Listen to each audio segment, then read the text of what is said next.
ఉదయమే లేచి ప్రతి ముత్తైదు అంబను కాదే కవిచేది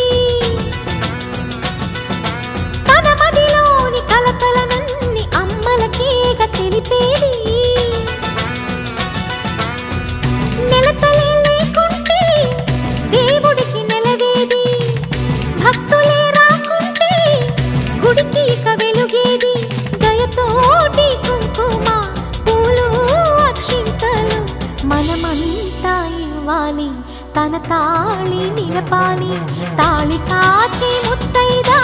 ఎల్ల